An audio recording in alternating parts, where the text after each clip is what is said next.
السلام علیکم ورحمۃ اللہ تعالی وبرکاتہ۔ نحمده ونصلي ونسلم على رسوله الكريم اما بعد فاعوذ بالله من الشيطان الرجيم بسم الله الرحمن الرحيم ان الله وملائكته يصلون على النبي يا ايها الذين امنوا صلوا عليه وسلموا تسليما اللهم صل على سيدنا ومولانا محمد معدن الجود والكرم وآله الكرام وابنه الكريم وبارك وسلم صلاة وسلاما عليك يا رسول اللہ صلی اللہ تعالی علیہ وسلم۔ تیمم کا بیان جاری ہے، اس میں بہت ساری چیزیں بیان کی گئی۔ تیمم کب کیا جائے گا، تیمم کا طریقہ اور تیمم کے فرائض بھی بیان کیے گئے۔ تیمم میں 3 فرض ہیں۔ سب سے پہلے نیت۔ وضو اور غسل کے اندر نیت کرنا فرض نہیں ہے، لیکن تیمم کے اندر نیت کرنا فرض ہے۔ نمبر 2 پر ہے سارے منہ پر ہاتھ پھیرنا، اور نمبر 3 پر ہے دونوں ہاتھوں کا کوہنیوں سمیت مسح کرنا۔ یہ 3 فرائض تیمم کے ہیں۔ اب آگے فرماتے ہیں کہ اگر کوئی ایک ہی مرتبہ مٹی پر ہاتھ مار کر پہلے چہرے کا مسح کرے پھر اسی سے ہاتھوں کا مسح کرے تو کیا تیمم ہو جائے گا؟ کیونکہ اوپر بیان کیا گیا کہ چہرے کا مسح کرنے کے لیے ایک مرتبہ ہاتھ مارنا ہے، اور ہاتھوں کا مسح کرنے کے لیے دوسری مرتبہ زمین پر ہاتھ مارنا ہے، یعنی 2 مرتبہ زمین پر ہاتھ مارنا ہے اور 2 مرتبہ مسح کرنا ہے، یعنی پہلے جو ہے کہ چہرے کا مسح کرنا ہے اور پھر ہاتھوں کا مسح کرنا ہے۔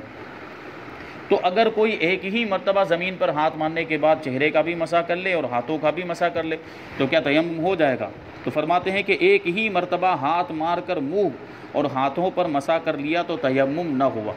یعنی 2 مرتبہ الگ الگ کرنا ضروری ہے۔ اب یہاں سے تیمم کی سنتیں بیان کر رہے ہیں۔ فرائض تو بیان کر دیے، اب یہاں سے سنتیں بیان کر رہے ہیں۔ تو وہ یہ ہیں، نمبر 1 بسم اللہ کہنا، کیونکہ ہر جائز اور نیک کام کو شروع کرنے سے پہلے بسم اللہ پڑھنے کا ہمیں حکم دیا گیا ہے۔ احادیث کے اندر اس کی بڑی فضیلتیں آئی ہیں، تو یہ بھی نیک کام ہے، یہ بھی اچھا کام ہے، تو اس کے شروع میں بسم اللہ پڑھنا بھی سنت ہے۔ نمبر 2 ہاتھوں کو زمین پر مارنا، کیونکہ یہ زمین پر تیمم کرنے کے لیے اس کو زمین پر مارنا پڑے گا، لیکن یہاں بات اس لیے کہی گئی ہے کہ کسی اور چیز پر بھی مارا جا سکتا ہے۔ جیسے یہ ڈیسک ہے، اس کے اوپر دھول جمی ہوئی ہے تو اس کے اوپر ہاتھ مار کے بھی ہم تیمم کر سکتے ہیں، لیکن یہاں ہم موجود ہیں، ڈیسک بھی موجود ہے، ساتھ میں زمین بھی ہے، تو بہتر کیا ہے؟ زمین کے اوپر ہاتھ مارنا، تو اسی لیے اس کو الگ سے بیان کیا۔ پھر نمبر 3 پر ہے انگلیاں کھلی ہوئی رکھنا، یعنی جب زمین پر ہاتھ ماریں تو انگلیاں کھلی ہوئی ہونی چاہیے، ملی ہوئی نہیں ہونی چاہیے، کیونکہ ملی ہوئی ہوگی تو پھر وہ دھول انگلیوں کے درمیان والے حصے میں نہیں پہنچ پائے گی۔ تو یہ ہوا۔ نمبر 4 ہاتھوں کو جھاڑ لینا، یعنی ایک ہاتھ کے انگوٹھے کی جڑ کو دوسرے ہاتھ کے انگوٹھے کی جڑ پر مارنا، نہ اس طرح کے تالی کی جیسی آواز پیدا ہو جائے۔ جو میں نے طریقہ بتایا تھا کہ جھاڑنے کا بھی مطلب یہی ہے کہ بہت زیادہ دھول لگی ہو تو تھوڑی دھول جو ہے کہ وہ گر جائے۔ تو اسی طریقے سے یہ یہ انگوٹھے کی جو یہ ہڈی ہے نیچے والی، اس ہڈی کو ادھر کے انگوٹھے کی ہڈی کے ساتھ اس طریقے سے تھوڑا جو ہے کہ ٹچ کریں گے تو اس طریقے سے جو زائد جو دھول ہوگی وہ گر جائے گی، جو گرد و غبار زیادہ ہوگا وہ گر جائے گا۔ اس طریقے سے نہیں جھاڑنا، جو تالی بجانے والی جو صورت ہوتی ہے اس طریقے سے نہیں جھاڑنا ہے، اس سے تالی کی آواز پیدا ہوگی، تو یہ نہیں، بلکہ انگوٹھے کی جو جڑ ہے وہ دوسرے انگوٹھے کی جڑ پر مارنا ہے۔ نمبر 5 زمین پر ہاتھ مار کر اس کو لوٹ دینا، یعنی تھوڑا حرکت دینا آگے پیچھے، زمین پر ہاتھ مار دیا پھر اس کو تھوڑا ایسے آگے پیچھے تاکہ جو مٹی ہے وہ لگے اچھی طریقے سے۔ نمبر 6 پہلے منہ کا پھر ہاتھ کا مسح کرنا۔ نمبر 7 دونوں کا مسح پے در پہ ہونا۔ پے در پہ کا مطلب ایک کے بعد ایک، یعنی اس میں بیچ میں وقفہ نہیں ہونا چاہیے، بیچ میں تاخیر نہیں کہ ابھی جو ہے کہ چہرے کا مسح کر لیا 5 منٹ کے بعد ہاتھوں کا مسح کر رہا ہے، ایسا نہیں۔ یہی وضو کے اندر بھی ہے، وضو کے اعضاء کے اندر بھی یہی ہے کہ پے در پہ ہو، یعنی ایک کے بعد ایک ہو، ایک عضو سوکھنے نہ پایا ہو کہ دوسرے عضو کو دھو لے، تو اس میں بھی ویسا ہی ہے کہ چہرے کا مسح کیا تو فوراً یعنی جلدی سے ہاتھوں کا بھی مسح کر لے۔ نمبر 8 پہلے دائیں ہاتھ پھر بائیں ہاتھ کا مسح کرنا، کیونکہ ہر چیز میں جو جائز کام ہے، جو اچھے کام ہیں، ان میں داہنے سے شروعات کو ہی پسند کیا گیا۔ اللہ کے رسول صلی اللہ علیہ وسلم بھی ہر چیز میں داہنے سے شروع کرنے کو پسند فرماتے تھے، یہاں تک کہ کنگھی کرنے میں اور نالین پہننے میں بھی داہنے کو پسند فرماتے تھے۔ یہ نبی پاک صلی اللہ علیہ وسلم کی سنت ہے، تو داہنے ہاتھ سے شروع کرنا۔ ہاں جو کچھ اس طرح کے کام ہے جیسے استنجا کرنے میں، وہاں بائیں ہاتھ کا استعمال کیا جاتا ہے، لیکن یہاں داہنے ہاتھ کا استعمال کریں گے۔ نمبر 9، داڑھی کا خلال کرنا۔ چہرے کا مسح کر لیا ہم نے، لیکن ابھی داڑھی کا خلال کرنا ہے، تو یہ ضروری تو نہیں، فرض میں تو نہیں آتا ہے، لیکن سنت ہے۔ بہتر یہ ہے کہ جس طریقے سے وضو میں خلال کرتے ہیں داڑھی کا، اس طریقے سے یہاں پر بھی خلال کر لیں۔ نمبر 10، انگلیوں کا خلال کرنا جبکہ غبار پہنچ گیا ہو، اور اگر غبار نہ پہنچا ہو، مثلا پتھر وغیرہ کسی ایسی چیز پر ہاتھ مارا جس پر غبار نہ ہو، تو پھر خلال کرنا فرض ہے۔ انگلیوں کا خلال، ایسے زمین پر ہاتھ ماریں گے تو زیادہ مٹی اور ریت وغیرہ ہے تو وہ انگلیوں کے درمیان والے حصے میں بھی ریت پہنچ جائے گی اور گرد اور غبار پہنچ جائے گی، تو ایسی صورت میں یہ خلال کر لینا، انگلیوں کا خلال کر لینا، یہ سنت ہوگا۔ لیکن اگر جیسے یہ ڈیسک ہے، اس کے اوپر دھول جمی ہوئی تھی اور ہم اس سے تیمم کر رہے ہیں، یا کوئی پتھر ہے جیسے یہ ٹائلس ہے، اس کے اوپر دھول جمی ہوئی تو اس سے تیمم ہم اگر کر رہے ہیں، تو وہ دھول اتنی زیادہ نہیں ہوگی کہ اندر والے حصے میں پہنچے،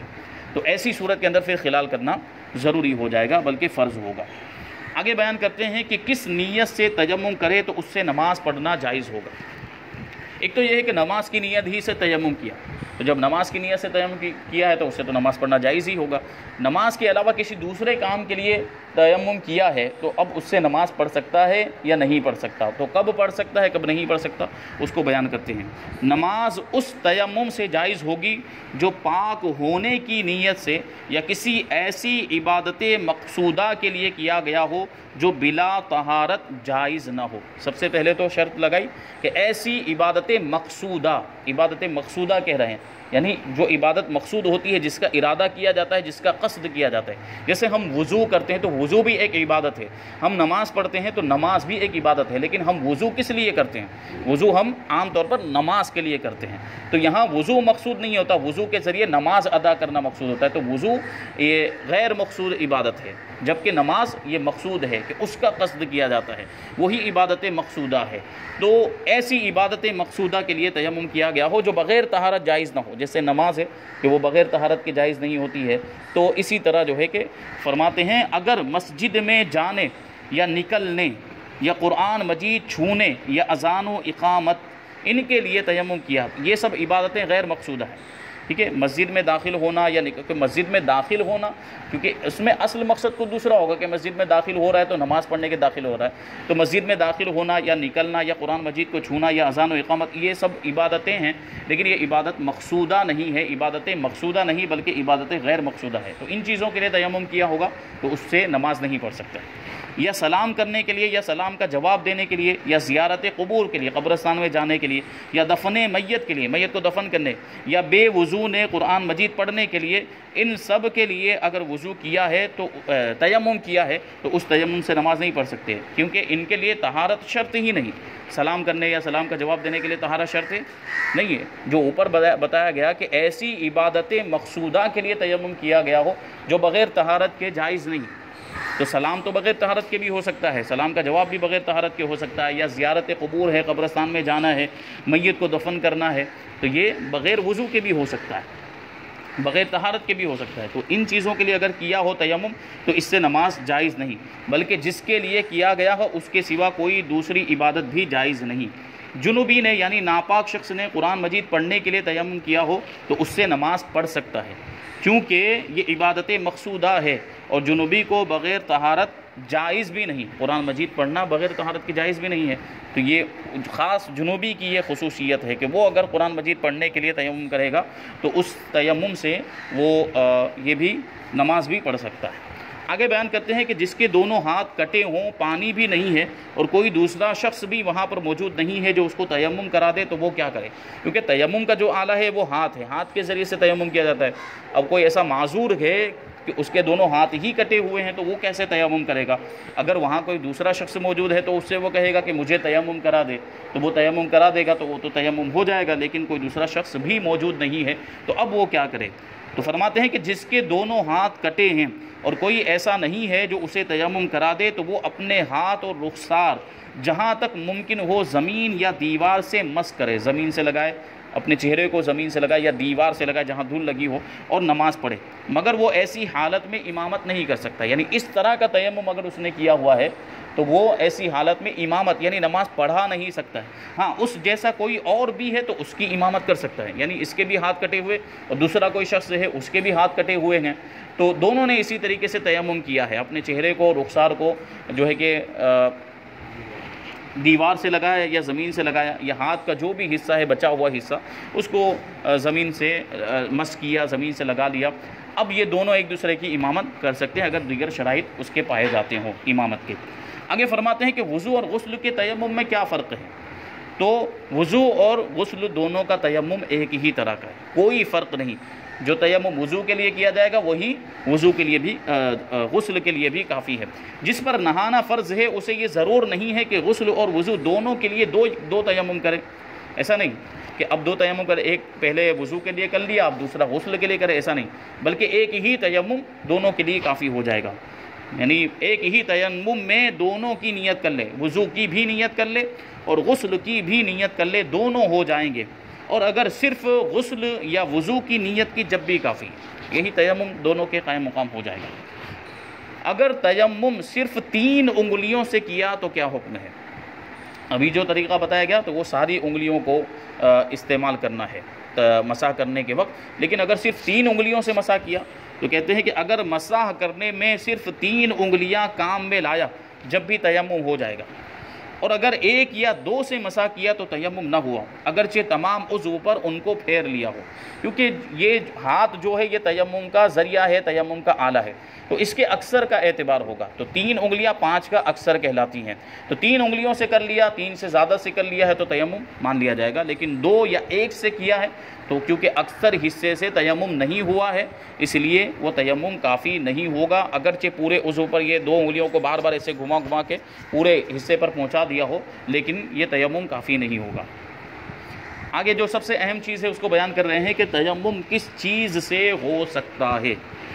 کہاں پر ہاتھ مارنا ہے، کون سی چیز ہے، کس چیز پر ہاتھ ماریں گے تو اس سے تیمم ہو سکتا ہے۔ فرماتے ہیں کہ تیمم اسی چیز سے ہو سکتا ہے جو جن سے زمین سے ہو، اور جو چیز زمین کی جنس سے نہیں اس سے تیمم جائز نہیں۔ زمین کی جنس یعنی جو چیز زمین سے نکلتی ہے اور جو زمین جس کا تعلق زمین سے ہے وہ زمین کی قسم سے کہلاتی، زمین کی جنس سے کہلاتی ہے، تو اس کا حصہ کہلاتی، یوں کہہ لیجئے جیسے کنکر پتھر ہے، جو بھی اندر سے نکلتی چیزیں ہیں تو اس سے تیمم کرنا جائز ہے، اور جو چیز زمین کی جنس سے نہیں ہے اس سے تیمم کرنا جائز نہیں۔ اس کو سمجھنے کے لیے ایک چیز بتا رہے ہیں کہ جو چیز آگ سے جل کر نہ راکھ ہوتی ہے، نہ پگھلتی ہے، نہ نرم ہوتی ہے، وہ زمین کی جنس سے ہے، اس سے تیمم جائز ہے۔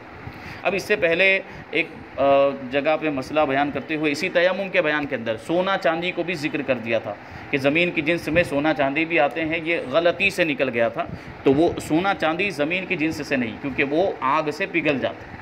آگ میں ان کو گرم کیا جائے تو وہ پگھل جاتا ہے۔ تو جو چیزیں آگ سے جل کر راکھ ہو جاتی ہیں، اگرچہ زمین ہی سے نکلتی ہے لیکن راکھ ہو جاتی ہیں، یا جو ہے کہ پگھل جاتی ہے یا نرم ہو جاتی ہیں تو اس سے تیمم کرنا جائز نہیں، اور جو نہ جلتی ہے نہ پگھلتی ہے نہ نرم ہوتی ہے تو اس سے تیمم کرنا جائز ہے۔ ریتا جس کو ہم ریت کہہ لیتے ہیں، چونا، سرما، ہڑتال، گندھک، مردہ سنگ، گیرو، پتھر، زبردست، فیروزہ، عقیق، زمرد وغیرہ جواہر سے تیمم جائز ہے اگرچہ ان پر غبار نہ ہو۔ اب یہ زمین کی جنس سے، یہ سب پتھر، قیمتی پتھر وغیرہ بھی ہیں، چونا، ہڑتال وغیرہ، یہ ساری چیزیں زمین سے نکلتی ہیں اور ان سے تیمم کرنا جائز ہے۔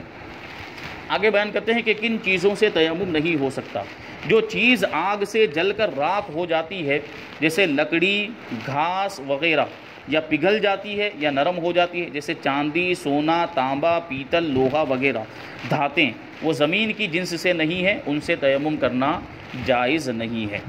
نمک سے تیمم کرنا جائز ہے کہ نہیں؟ کیونکہ نمک دیکھیں مختلف چیزوں سے بنایا جاتا ہے، نمک جو ہے پانی سے بھی بنتا ہے، جو کھارا پانی ہوتا ہے اس کے ذریعے بھی بنایا جاتا ہے، اور بعض دفعہ نمک کی کانیں بھی ہوتی ہیں، زمین کو کھود کر زمین سے نمک نکالا جاتا ہے، زمین سے نمک حاصل کیا جاتا ہے۔ تو اب یہاں جنس ارض کی بات نکلے گی۔ اب یہ جو کان میں سے جو نمک نکلتا ہے، اب اس کو آپ جلائیں تو وہ راکھ بھی نہیں ہوتا ہے، وہ نرم بھی نہیں ہوتا ہے، وہ پگھلتا بھی نہیں ہے، تو اس کے بارے میں بتاتے ہیں کہ جو نمک پانی سے بنتا ہے اس سے تیمم کرنا جائز نہیں، اور جو کان سے نکلتا ہے جیسے سیندھا نمک تو اس سے جائز ہے، اس سے تیمم کرنا جائز ہے۔ جو نمک کان سے نکلتا ہے، یہ دو طرح کے الگ الگ نمک ہوتے ہیں، کیونکہ وہ جو نمک ہے جو سمندر کے پانی سے بنتا ہے، کھارے پانی سے، وہ زمین کی جنس سے ہے ہی نہیں، کیونکہ زمین سے اس کا تعلق ہی نہیں، اس کا تعلق تو سمندر سے۔ جو کان میں سے نکلتا ہے اس کا تعلق زمین سے ہے۔ آگے فرماتے ہیں کہ تیمم کے لیے مٹی کا پاک ہونا ضروری ہے، تو فرماتے ہیں جی ہاں، جس مٹی سے تیمم کیا جائے اس کا پاک ہونا ضروری ہے، یعنی نہ اس پر کسی نجاست کا اثر ہو، نہ یہ ہو کہ محض خشک ہو جانے سے نجاست کا اثر جاتا رہا ہو۔ جس چیز پر نجاست گری اور سوکھ گئی اس سے تیمم نہیں کر سکتے، اگرچہ نجاست کا اثر باقی نہ ہو، البتہ نماز اس پر پڑھ سکتے ہیں۔ یعنی زمین کے بارے میں بتایا گیا تھا، طہارت الارض یبسها، کہ زمین کا خشک ہو جانا ہی اس کی پاکی اور اس کی طہارت ہے، یعنی اس پر نماز پڑھ سکتے ہیں۔ یہ حکم جو ہے کہ خشک ہو جانا یہ اس کی طہارت ہے، یہ نماز کے لیے ہے، یعنی نماز پڑھنا تو اس پر جائز ہو جاتا ہے، لیکن تیمم کرنا پھر بھی جائز نہیں ہوتا۔ تیمم کے لیے مٹی کا پاک ہونا ضروری ہے، جس مٹی سے تیمم کیا جا رہا ہے۔ آگے بیان کرتے ہیں کہ اگر غلہ گیہوں، غلہ مطلب اناج، گیہوں یا لکڑی شیشہ وغیرہ پر غبار ہو تو کیا اس سے تیمم ہو جائے گا؟ کہتے ہیں جی ہاں، غلہ، گیہوں، جو وغیرہ اور لکڑی یا گھاس اور شیشے پر غبار ہو تو اس غبار سے تیمم جائز ہے، کیونکہ جو غبار ہے، جو دھول ہے یا گرد ہے، یہ تو زمین ہی سے اٹھ کر آتی ہے اور دوسری چیزوں پر بیٹھ جاتی ہے، تو اس سے تیمم جائز ہے، جبکہ اتنا ہو کہ ہاتھ میں لگ جاتا ہو، ورنہ نہیں، یعنی بہت ہی ایک دم بالکل ہی کم ہے کہ ہاتھ میں محسوس ہی نہیں ہو رہا ہے تو اس سے تیمم جائز نہیں ہوگا۔ اسی طرح گدے اور دری وغیرہ میں غبار ہے تو اس سے تیمم کر سکتا ہے، اگرچہ وہاں مٹی موجود ہو، جبکہ غبار اتنا ہو کہ ہاتھ پھیرنے سے انگلیوں کا نشان بن جائے۔ جیسے کہ یہاں اگر ڈیسک کے اوپر غبار جمع ہو اور ہم اس میں مٹی، اس میں انگلی اس طرح سے گھمائیں تو نشان بن جاتا ہے وہ، تو اتنی مقدار میں اگر لگا ہوا ہے لکڑی وغیرہ پر، دوسری کوئی چیز جو جن سے عرض سے نہیں ہے، اس کے اوپر غبار ہے، گرد ہے، دھول جمی ہوئی ہے، کہ اس میں انگلی اگر ہم گھمائیں تو انگلی کا نشان بن جائے تو اس سے تیمم کرنا جائز ہے۔ بھیگی مٹی سے تیمم جائز ہے یا نہیں؟ تو بھیگی مٹی سے بھی تیمم جائز ہے، جبکہ مٹی غالب ہو، پانی کم ہو اور مٹی زیادہ ہو تو اس سے تیمم ہو سکتا ہے۔ مسافر ایسی جگہ پر پہنچا ہے جہاں ہر طرف کیچڑ ہی کیچڑ ہے تو اب وہ کیا کرے؟ یعنی کیچڑ سے تیمم کرے گا یا پھر کیا طریقہ اختیار کرے؟ تو فرماتے ہیں کہ مسافر ایسی جگہ ہے جہاں ہر طرف کیچڑ ہی کیچڑ ہے اور پانی نہیں پاتا ہے کہ وضو یا غسل کرے، اور کپڑے میں بھی غبار نہیں ہے تو اسے چاہیے کہ کپڑا کیچڑ میں سان کر سکھا لے اور اس سے تیمم کرے۔ کیا مطلب ہوا کہ کیچڑ کے اندر کپڑا ڈالے گا تو کپڑا بھیگ جائے گا اور اس میں کچھ کیچڑ لگ بھی جائے گا، پھر اس کو سکھائیں گے تو جو وہ کیچڑ جو لگا ہوا ہوگا وہ کیا بن جائے گا؟ وہ دھول میں تبدیل ہو جائے گا، وہ مٹی میں تبدیل ہو جائے گا، تو اب اس سے وہ تیمم اپنا کر لے اور اس سے تیمم کرے، اور اگر وقت جاتا ہو تو مجبوری کی صورت میں کیچڑ ہی سے تیمم کر لے جبکہ مٹی غالب ہو، یعنی اس کا تیمم مان لیا جائے گا۔ ایسی صورت بہت ہی نادر، ایسا بہت کم ہوتا ہے کہ آدمی ایسی جگہ پر پہنچ جائے کہ جہاں سوکھی مٹی بھی نہ ہو، کیچڑ ہی کیچڑ ہو، دلدل ہی ہو، تو ایسا بہت کم ہوتا ہے، لیکن اگر کبھی ایسی کوئی صورت پیش آ گئی تو اس کو اس طرح عمل کرنا ہے۔ آگے بیان کرتے ہیں کہ جس جگہ سے ایک آدمی نے تیمم کر لیا ہے کیا وہاں سے دوسرا بھی تیمم کر سکتا ہے؟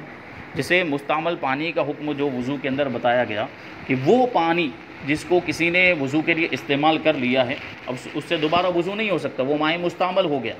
یا کسی بے وضو شخص نے، بے غسل شخص نے دہ دردہ سے کم پانی کے اندر ہاتھ ڈال دیا ہے تو وہ مائع مستعمل ہو گیا، اب اس کو استعمال نہیں کیا جا سکتا، یعنی وہ پانی جس سے ایک بار وضو کر لیا گیا ہو اس سے دوبارہ وضو نہیں کیا جا سکتا۔ تو کیا وہ مٹی جس سے ایک بار تیمم کر لیا گیا، کیا اس مٹی سے دوبارہ تیمم کیا جا سکتا ہے یا نہیں کیا جا سکتا؟ کیونکہ یہ ذہن میں سوال آ سکتا ہے کہ وہ استعمال ہو گئی نا اب ایک بار، جس طریقے سے پانی استعمال کر لیا جاتا ہے تو اب اس کو دوبارہ استعمال نہیں کر سکتے، تو مٹی سے اگر ایک مرتبہ تیمم کر لیا تو گویا کہ وہ بھی مستعمل ہو گئی، تو کیا اس سے دوبارہ تیمم کیا جا سکتا ہے؟ تو اس کو بیان کرتے ہیں جی ہاں، جس جگہ سے ایک شخص نے تیمم کر لیا ہے دوسرا بھی کر سکتا ہے، یعنی اس کا حکم مائع مستعمل جیسا نہیں ہے۔ آگے فرماتے ہیں کہ مسجد کی دیوار یا زمین سے تیمم کر سکتے ہیں؟ تو اس کا جواب یہ ہے کہ جی ہاں کر سکتے ہیں۔ یہ جو مشہور ہے کہ مسجد کی دیوار یا زمین سے تیمم ناجائز ہے یا مکروہ ہے، یہ غلط ہے۔ کیونکہ جو آدمی مسجد کے اندر اگر ہے سو گیا اعتکاف کی نیت کے ساتھ، اب اگر وہ اٹھے گا تو اس کے لیے جو اوپر حکم بیان کیا گیا کہ وہیں وہ تیمم کر کے باہر نکلے، مسجد کی دیوار وغیرہ پر جو پتھر وغیرہ ہے تو اسی سے وہ تیمم کر لے، پتھر لگے ہیں، ٹائلس لگے ہیں تو اس سے وہ تیمم کر لے، یا مسجد کا فرش ہے اس پر ہاتھ مار کر جو ہے کہ اس سے تیمم کر لے تو تیمم اس کا ہو جائے گا۔ آگے بیان کرتے ہیں کہ تیمم کن چیزوں سے ٹوٹ جاتا ہے، تو جواب یہ ہے کہ جن چیزوں سے وضو ٹوٹتا ہے یا غسل واجب ہو جاتا ہے ان سے تیمم بھی جاتا رہے گا، اور علاوہ ان کے پانی پر قادر ہو جانے سے بھی تیمم ٹوٹ جائے گا۔ جو اوپر وضو کو توڑنے والی چیزیں بیان کی گئی وہ اگر پائی جاتی ہیں تو اس سے تیمم ٹوٹ جائے گا، اور جو غسل کو واجب کرنے والی چیزیں بیان کی گئی وہ اگر پائی جاتی ہیں تب بھی تیمم ٹوٹ جائے گا۔ اور سب سے بنیادی چیز تیمم جائز کیوں ہوا ہے، تیمم کی اجازت کب ملتی ہے؟ پانی پر قدرت نہ ہونے کی وجہ سے، یا تو پانی موجود ہی نہیں ہے، یا بیماری ہے، یا کوئی دوسرا عذر ہے جس کی وجہ سے وہ پانی کا استعمال نہیں کر سکتا ہے تو تیمم کی اجازت ہے۔ تو پانی پر قدرت ہو جائے تب بھی تیمم کرنا جائز نہیں ہے۔ جیسے تیمم کیا ہوا تھا، پھر سفر کرتے ہوئے ایسی جگہ پر پہنچ گیا جہاں پانی موجود ہے تو اب پانی پر قدرت اس کی پا لی گئی تو تیمم اس کا خود بخود ٹوٹ جائے گا، یا بیماری کی وجہ سے اس کو تیمم کرنے کی اجازت ملی تھی، اب وہ بیماری دور ہو گئی تو اس کا تیمم بھی خود بخود ختم ہو جائے گا، اب پانی سے وضو کرنا ضروری ہوگا۔ یہ تیمم کے مسائل اور تیمم کے تعلق سے کچھ ضروری باتیں تھیں جو یہاں تیمم کا بیان ختم ہوا۔ اب یہاں سے انشاءاللہ تبارک و تعالی نماز کا بیان شروع کریں گے۔ نماز کا بیان شروع کرنے سے پہلے کچھ ضروری اصطلاحات جو نماز کے اندر استعمال ہوں گی، جیسے فرض بولتے ہیں، واجب بولتے ہیں، سنت، مکروہ تحریمی بولتے ہیں، مکروہ تنزیہی، ان ساری چیزوں کا مطلب کیا ہوتا ہے وہ جاننا بھی بہت ضروری ہے۔ انشاءاللہ تبارک و تعالی اس کو آئندہ درس میں بیان کریں گے۔ اللہ تبارک و تعالی ہم سب کو عمل کی توفیق عطا فرمائے۔ وما علینا الا البلاغ۔ السلام علیکم۔